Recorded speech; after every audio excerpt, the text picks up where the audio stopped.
সময় প্রয়োজনে, দাবির প্রয়োজনে মিছিল ও সমাবেশ থেকে স্লোগান জন্ম নেয়, আর স্লোগানকে বলা হয় আন্দোলনের ভাষা, যা হয়ে ওঠে আন্দোলনকারীদের দাবির প্রতীক। আবার সময়ের সঙ্গে সঙ্গে স্লোগান বদলে যায়, নতুন আন্দোলন তৈরি করে নতুন স্লোগান, যুক্ত হয় পুরনো রেশ।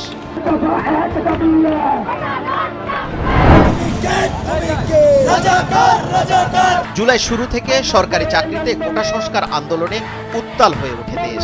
যত দিন গড়ায় পরিস্থিতি ততই অগ্নিগর্ভ হয়ে ওঠে।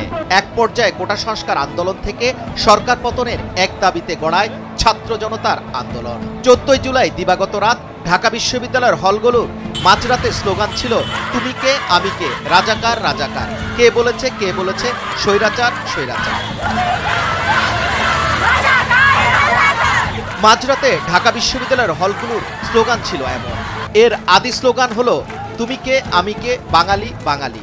লেখক গবেষক সিদ্দিকুর রহমান স্বপন তার বাংলাদেশের গণ আন্দোলন স্লোগান, প্ল্যাকার্ড ও পোস্টার বইয়ে বলেছেন 1968 সালের শেষ দিকে তখন পূর্ব পাকিস্তানের ছাত্র সংগ্রাম কমিটির নেতৃত্বে 11 দফা দাবি আদায়ে উত্তাল হয়ে ওঠে পূর্ব পাকিস্তান। আর ওই আন্দোলনে স্লোগান ছিল তুমি কে আমি কে, বাঙালি বাঙালি। 1968 সালের দিকে আওয়ামী লীগ ও ছাত্রলীগের মিছিলে এই স্লোগানগুলো শোনা যেত। স্লোগানটির সূচনার 2 প্রশ্নের আবেদন 5.5 দশকের বেশি সময় পরে এসেও একটু কমেনি, বরং ক্ষোভ ও ব্যঙ্গের সুরে নতুন করে উত্তর নিয়ে ছাত্র জনতার আন্দোলনের এক সন্ধিক্ষণে ফিরে এসেছিল। 1969, 1990 আর 2024 সালে 3 গণ অভ্যুত্থানে আলোচিত স্লোগানগুলো এক নজরে দেখে নেওয়া যাক। পাকিস্তানে তখন আইয়ুব খানের শাসন চলছে। বরাবরের শোষণ বঞ্চনা, শেখ মুজিব সহ বাঙালি রাজনীতিবিদ, সামরিক কর্মকর্তা, সরকারি কর্মকর্তাদের বিরুদ্ধে করা আগরতলা ষড়যন্ত্র মামলা সহ নানা কারণে ফুঁসে উঠেছিল পূর্ব পাকিস্তানের মানুষ। ছাত্র জনতার ব্যাপক আন্দোলনে পতন হয়েছিল 1 দশকের আইয়ুব শাহীর। 1969 সালে ছাত্র জনতার আন্দোলনে বিভিন্ন সভা সমাবেশে তোমার দেশ আমার দেশ, বাংলাদেশ বাংলাদেশ, জালো জালো আগুন জালো, আইয়ুব মোনায়েম ভাই ভাই এক দড়িতে ফাঁসি চাই স্লোগানগুলো শোনা যেত। আওয়ামী লীগ ও ছাত্রলীগের স্লোগান ছিল জেগেছে জেগেছে বাঙালি জেগেছে, বীর বাঙালি জেগেছে, রক্তসূর্য উঠেছে, পুলিশ তুমি যতই মারো, বেতন তোমার 112।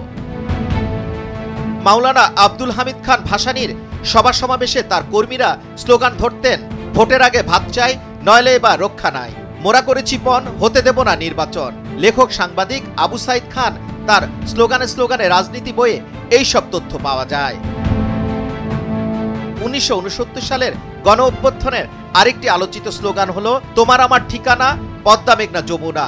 তিনি আরো বলেন শেখ মুজিবের মুক্তি 69-এর গণ আন্দোলনের মূল দাবিতে পরিণত হয়। এর জন্য স্লোগান দেওয়া হতো জেলের তালা ভাঙবো, শেখ মুজিবকে আনবো। স্বাধীন বাংলাদেশে 1990 সাল ছিল ব্যাপক গণ আন্দোলনের বছর। গদিতে তখন সামরিক স্বৈরশাসক হোসেন মোহাম্মদ এরশাদ। এরশাদ পতনের আন্দোলনে ব্যাপক জনপ্রিয় স্লোগান ছিল জনতার দাবি এক, এরশাদের পদত্যাগ, 1 দফা 1 দাবি, এরশাদ তুই কবে যাবি, এই মুহূর্তে দরকার তত্ত্বাবধায়ক সরকার। আর এরশাদের পতনের পর স্লোগান উঠেছিল এইমাত্র খবর এলো এরশাদ পালিয়ে গেল। 2024 সালের ছাত্র জনতার আন্দোলনের স্লোগান চাইলাম অধিকার, হয়ে গেলাম রাজাকার, আপোষ না সংগ্রাম, সংগ্রাম সংগ্রাম, দালালি না রাজপথ, রাজপথ রাজপথ, আমার সোনার বাংলায় বৈষম্যের ঠাঁই নাই, 71-এর হাতিয়ার গর্জে উঠুক আরেকবার, যে হাত গুলি করে সে হাত ভেঙে দাও, অ্যাকশন অ্যাকশন ডাইরেক্ট অ্যাকশন, আমার ভাই কবরে খুনিরা কেন বাইরে, justice justice we want justice, দিয়েছি তো রক্ত আরো দেব রক্ত, এমন স্লোগান শোনা যায়।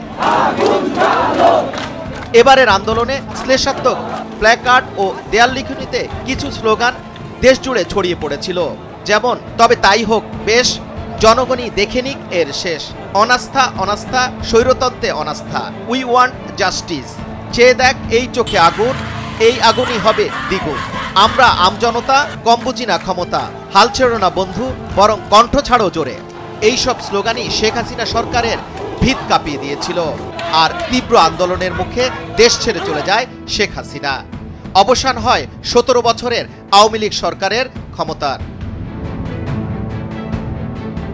যুবরাজ ফয়সাল, ভোরের কাগজ, ঢাকা।